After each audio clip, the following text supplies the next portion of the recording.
Hey guys, Tim here from BSMastering. Hope you're having a very great day.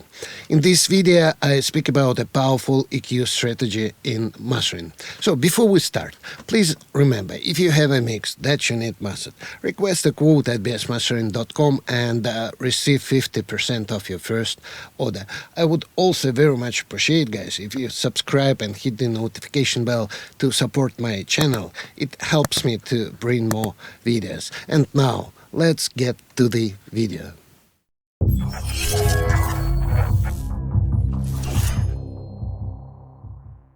A good, powerful strategy with parametric EQ in mastering is to cut using a relatively narrow Q, but boost using a wide Q setting. When you are cutting with a parametric equalizer, it's often because you need to attenuate a specific problem, maybe a harsh bass, resonance, or an instrument that's too loud in the mix. In this situation, keeping the Q narrow will keep the modification relatively discrete and unobtrusive, as well as allowing you to increase the amount of cut without affecting the adjacent instrumentation. In practice, wide EQ cuts remove more signal and therefore more of a sound's defining characteristics. If you remove too much signal, the audio you are treating no longer will sound like itself. This can certainly produce interesting effects, but it won't yield accurate mixes. Narrow surgical cuts, on the other hand, remove only specific frequencies and leave the signal largely unchanged. The narrowest cuts can be practically inaudible as they remove so little from the sound. First, let me show you how wide cuts affect the sound. So I have this track with strong ringing resonances in the kick at 158 and 185 Hz. And I reduced the gain by 3 dB and set the Q to 1. And now let's AB.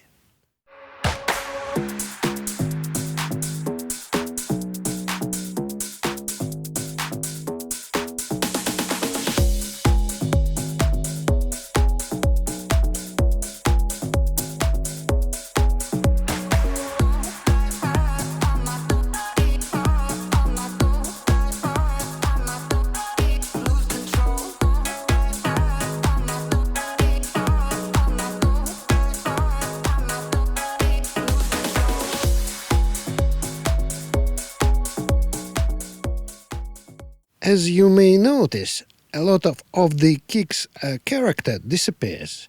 The resulting sound can be described as empty, hollow, unnatural, and obvious. Next, let's have a listen to the narrow cuts. I reduced the gain by 3 dB and set the Q to 15. Let's AB.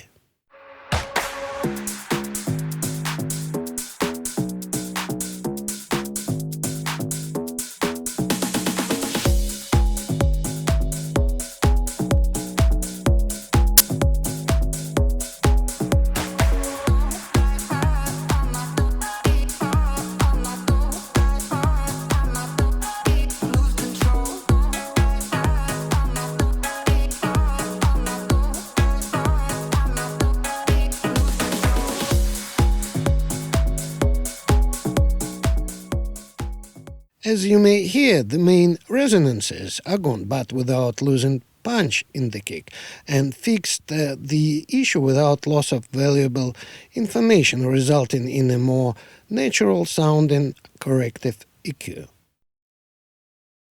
Parametric boosts, on the other hand, are often to do with the color of the recording, perhaps adding a touch of presence around 5 K area or a little more warmth around 300 Hz. In this case, you are much better using a relatively gentle amount of boost on a wide Q setting, so as to keep the effect discrete. Indeed, when it comes to boosts, the use of a narrow Q setting tends to be particularly noticeable, which why it tends to be so useful for tuning, so to say, the parametrics frequency control, but slightly less useful if you want your equalization fingerprint to be light and transparent.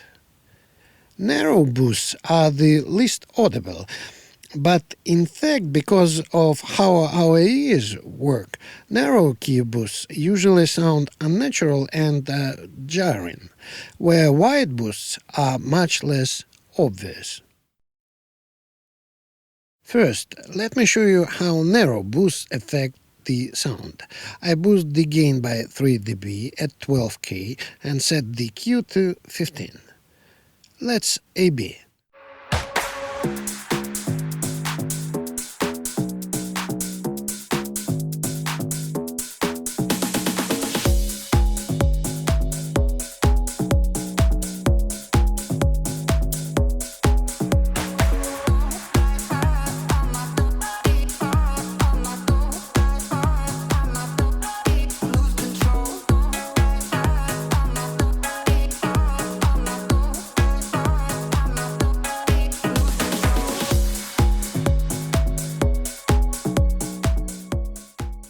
As you may hear, the mix sounds unnatural and distracting. Next, let's have a listen to a wide boost at 12K. I boost the gain by 3 dB and set the Q to 0.5. Let's A-B.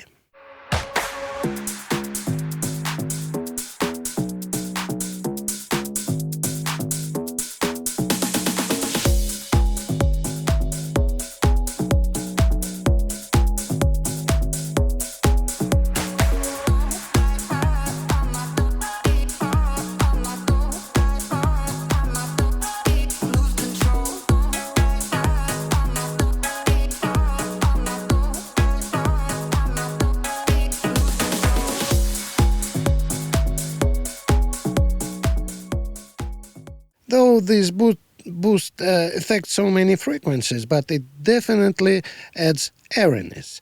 It creates a more gentle, natural sound.